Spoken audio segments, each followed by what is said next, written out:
In this section, Layne and I will tell you about what these tour players are doing when they're hitting different wedge shots. So moving along, we're going to take a real good look at this, and I think this is going to be played on a loop. And I want you to notice some of the stuff that Doc and I see when we're watching this. We've got Adam Scott on 10 at Riviera with a great layup position, probably around 100 yards, which is crucial because that will dictate a lot of the ball action and the land angle. And so on a guarded pin, he's obviously using some of the slope. He's being assisted by the slope there. But in the motion, as we watch again on this last illustration, watch how shallow that attack angle is, how slight the divot is, and the body control and rotation. Beautiful posture for a distance wedge. Next, we have Justin Thomas. And we should make note here that Justin and his dad, Mike, who is his coach, really helped us out with providing us with some footage that you'll see later on in the presentation. So that was awesome for both Justin and Mike to allow us. Completely different ball action here. So this is at the US Open, a much shorter shot. You can see the ball checks, but it doesn't back up the way Adams did.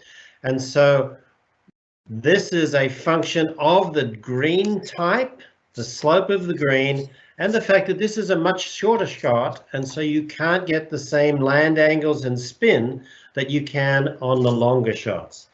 And if we head over to the next shot where Layne's going to talk you through a 75-yard shot that Justin's hitting. Yeah, and the first thing that really jumps out to Doc and I is the ball action and the motion match. It's clearly a very obvious cut-like motion with his alignment, and he's controlling his club path going left. This is a really advanced motion for such a long distance. We more commonly see this 20, 30, and 40 yards when they're trying to generate a little more spin on the ball. But this is spectacular stuff. Moving along, we're going to have a look at Ian Poulter coming up. So this is a standard pitch shot by Ian, and you can see the ball action there. This is probably around 50 yards. Great technique here. The things that you'll notice is one of the things I really like is the very early rotation with his head. And that helps him to clear his body. So it's one thing that amateurs often do incorrectly is that they keep their head stuck down too long and their body not rotated sufficiently, and that doesn't allow them to move their arms and body very well. And if we head along now to the next example is Jordan Spieth. There's a magnificent distance wedge shot here that Jordan's hitting. And again, we'd like to thank Cameron McCormick for being so helpful and positive in allowing us to use Justin as an example, and also giving us some insights when Layne saw him at the Muirfield Village just recently. So the thing that I know particularly on this one is that there's a lot of shaft lean at impact. So Jordan really has his hands forward a long way. And this is a steeper attack angle than you saw with Adam hitting a similar length shot. So what we're saying is that different players will use slight modifications of technique and change the control variables in order to produce the desired effects. And now we have pretty much the opposite side of the spectrum here out of Jordan. Very different technique opposed to what that fairway wedge presented. This is a beautiful illustration of a really open face bunker shot. The aspect of the open face is a huge difference. We think from the typical weekend golfer's sand technique, we do not find that the vast majority of people get the club face open enough and they're never really exposing the bounce to the sand, and they're not really using the tool properly. So if there's one thing to gather from this illustration is just watching that club face and notice the kind of matching hand path going left because the face is so open. But that's it's a rare angle to see a tour player pitch the ball from, but I think there's a lot of input we can gather. And now we're going to see Adam Scott hitting about maybe it's a 30-yard, might be a little bit longer than that flop shot. This is a very, very difficult shot coming out of the rough. And one of the things that we would like you to note here is that if you have a look at him at address, his body is kind of closed off and the hands are low, but he's got the leading edge of the face rotated open. So this is one way of adding loft, but still getting the club to point in the direction that you want the ball to go. So again, we'll talk a little bit more about that when we go into the flop shot later on, but beautiful example from Adam there. And then over to Jordan again. Layne. Yes, Jordan's pitching the ball 10 feet in the air. He's obviously very comfortable with a lot of shaft lean, playing a little steeper style attack angle. We see him do this quite often.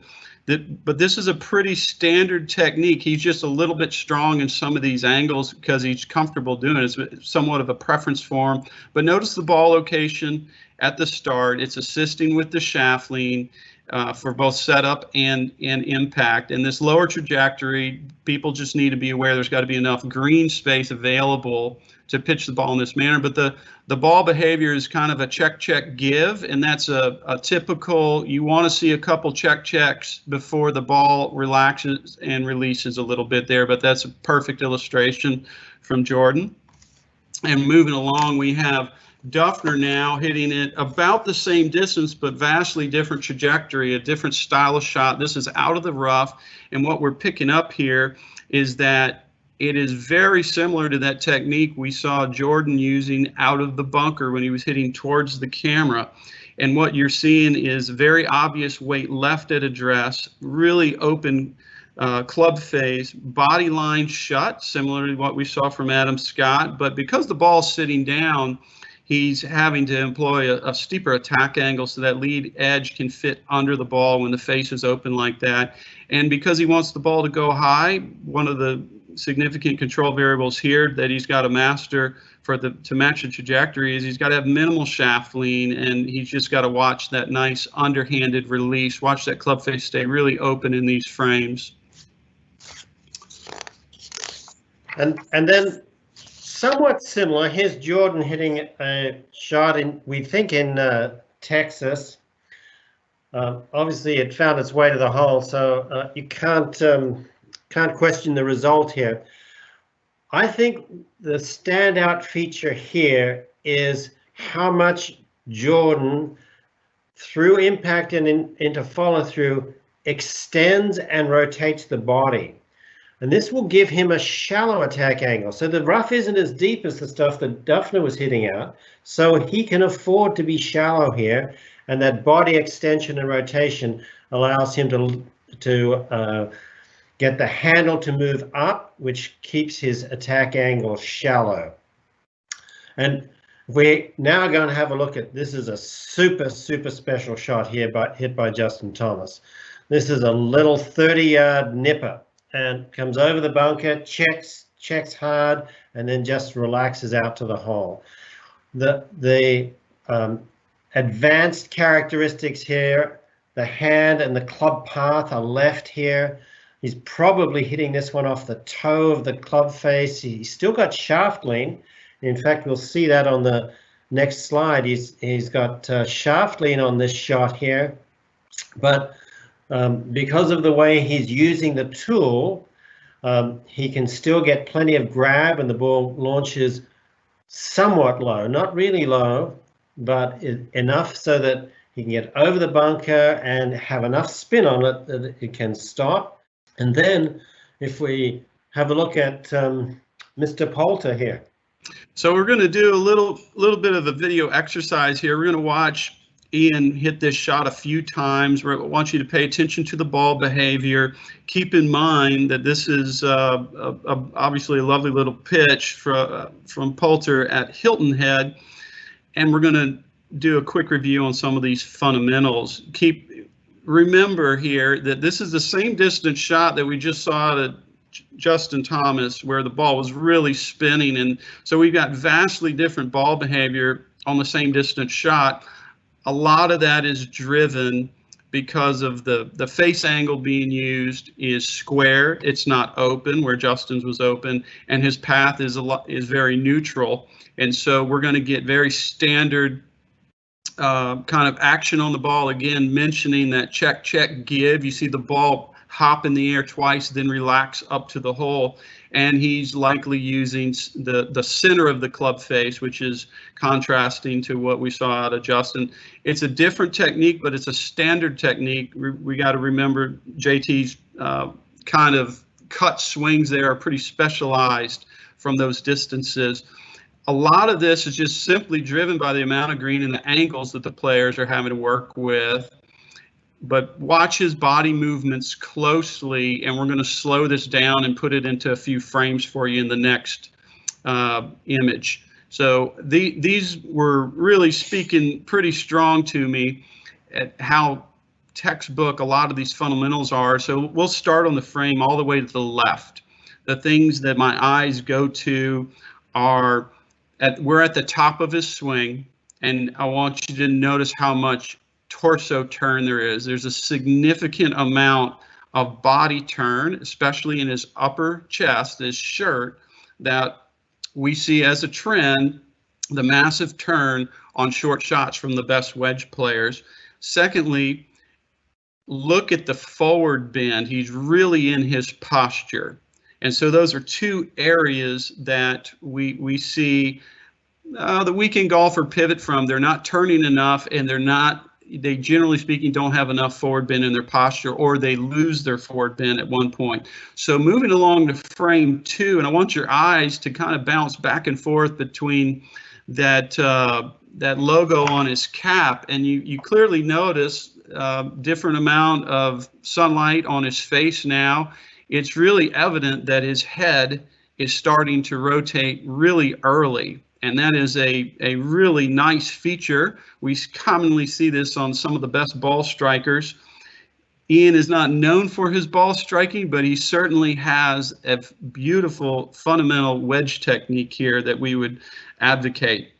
The early rotation of the head is just allowing him to turn more aggressively through impact. It frees his body up.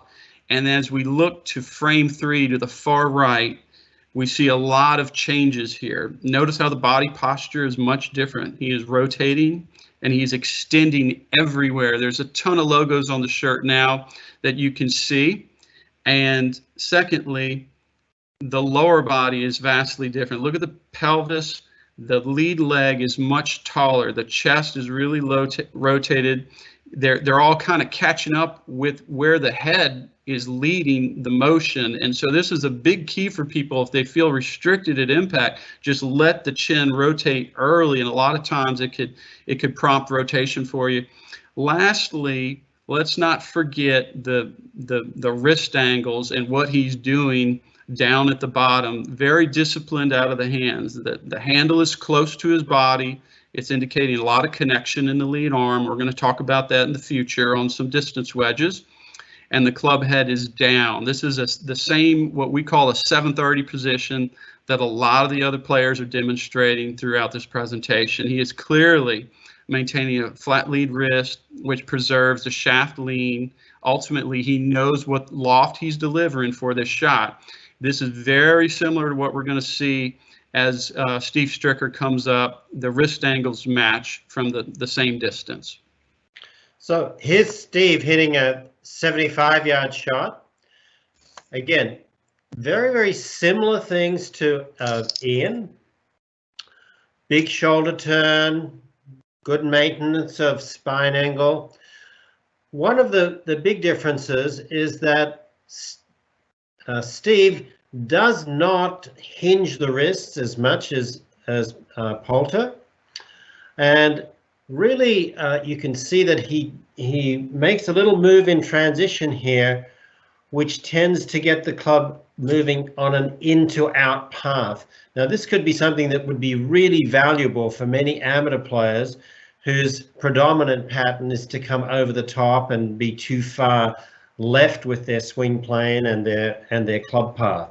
So again, notice that the extension post impact, so it maintaining good posture all the way through impact, and then up and out of the shot, letting his body face the target as the ball flies there. And next is a close-up high speed of Steve Stricker. Yeah, and so this is approximately the same distance, about 30 yards, that we watched Poulter pitch the ball from and take those looks at. And so it's a nice close-up, very passive wrist action. You can see he's incorporating massive amount of body turn because he does not have a lot of wrist angles, as Doc mentioned, and you can clearly see the extension after impact. Sometimes even before impact. It's critical that people realize it's okay to have their body at their head, their waist bend. You can lose those angles a little bit to shallow that impact position and help you maintain that shaft lean without sticking it in the ground. But there's huge advantages there. This is just a great angle. Notice the release of the body and the hands and the club. It matches so many of the other players we're going to see. Again, notice that 730 position is textbook. And then we really put this video in here for you of Jason Duffner hitting a 20-yard, we'll say square face standard little finesse wedge shot. We think that amateur golfers could learn a lot from copying this technique here. And as I said earlier, we're going to dive deeply into finesse wedges, but this is just beautiful technique, great body rotations, not a lot of hinge, great rotation through impact, and then the turn and extension of the body just prior to impact helps to shallow the whole thing out. You can hardly see a mark on the ground from where the club and the turf interact. If you enjoyed the content of the webinar, we'd encourage you to visit WedgeCraft.com, where you can access many more hours of wedge play videos.